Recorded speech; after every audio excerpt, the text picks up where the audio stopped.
What's going on, everybody? It's time for another Tech Check Tuesday.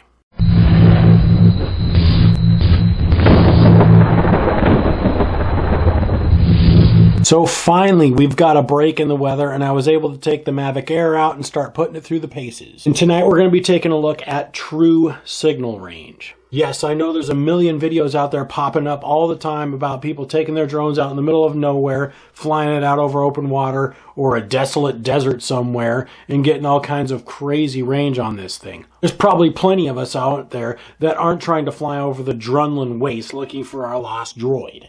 We want to know if we go down to the local park and try to film Aunt Janice trying out the stand-up paddleboard for the first time, we're going to be able to? Or how about the kids running the corn maze at the local pumpkin patch on Halloween? Because you see, there's a lot of different things that are going to affect your signal range, especially since this drone uses Wi-Fi.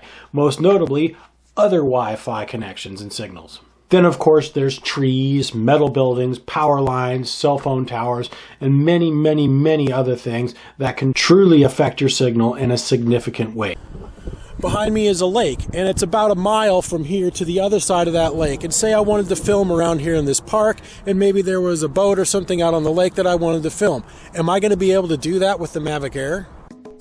I've tested many, many drones out over this park. To name a few, the Phantom 2, Phantom 3, Phantom 3 Pro, Phantom 3 Advanced, Mavic Pro, 3DR Solo, the Spark, the Mavic Air, and all of them did incredibly well. It's important to note, though, the Spark only made it about 3,500 feet, just past this island here during my test. I've sped the footage up to 400%, just because this first part of the test was pretty uneventful.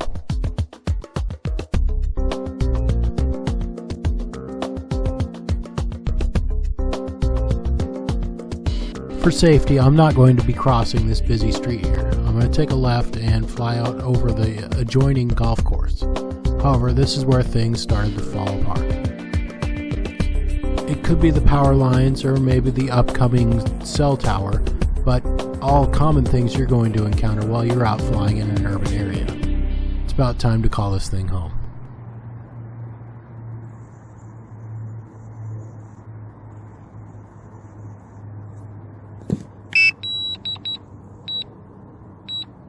So what we just saw, I feel like, is a perfect representation of the scenario of wanting to take your drone out to the local park and film the park, maybe your kids out playing, something like that.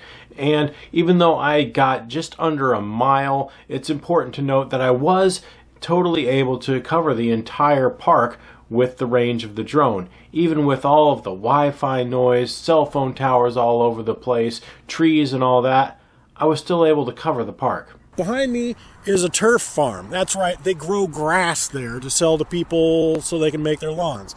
But anyway, there's several miles of open area, but I'm also not in the middle of nowhere. There's houses and buildings and things like that all around me. So this is a little bit more of a legitimate test on what somebody might do if they wanted to film a turf farm. Once again, you'll be watching a true screen grab. This is exactly what I was seeing being beamed back to my phone while out flying the drone. This is exactly what you can expect to see flying in conditions just like this. I did, however, speed this footage up once again for the first portion of this test because it was completely uneventful. I'm now flying over the Sammamish River, which connects Lake Sammamish to Lake Washington, which happens to be the largest lake in Washington state. It's been extremely rainy this winter, even for the Seattle area, so it's not surprising that these fields are somewhat flooded.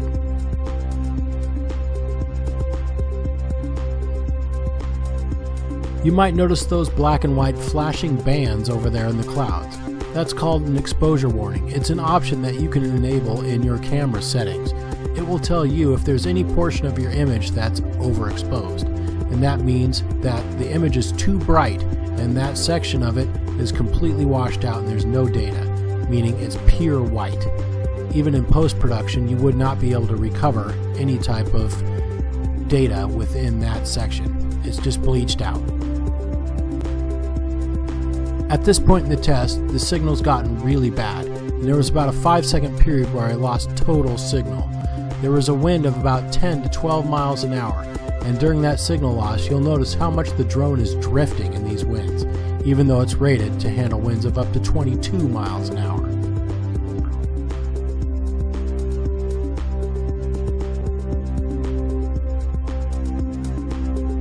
I'm hell-bent on reaching the 1 mile mark, 5,680 feet, but I'm really struggling. I'm constantly losing connection, and I'm getting a little worried. This drone is brand new. This is only my second flight. A year ago, testing the Mavic Pro in this exact location, I was able to fly at almost 4 miles. The battery's getting low and the signal is getting just too crappy. It's about time to call this off. About 100 feet short.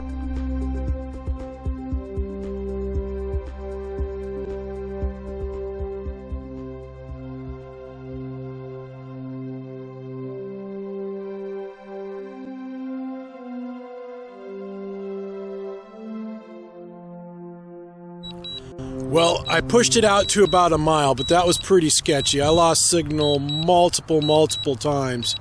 And yeah, so a mile max out here kind of over this turf farm in this suburban area is what I'm getting on 2.4 gigahertz. So there we saw another good representation of another common scenario. You're a little bit further out away from the big city. Maybe you're filming some kind of festival out over an open field, some farmlands or something like that. There was far less obstructions. It was pretty wide open, but it's still important to note that I still fell under the 1 mile mark and I was really pushing it.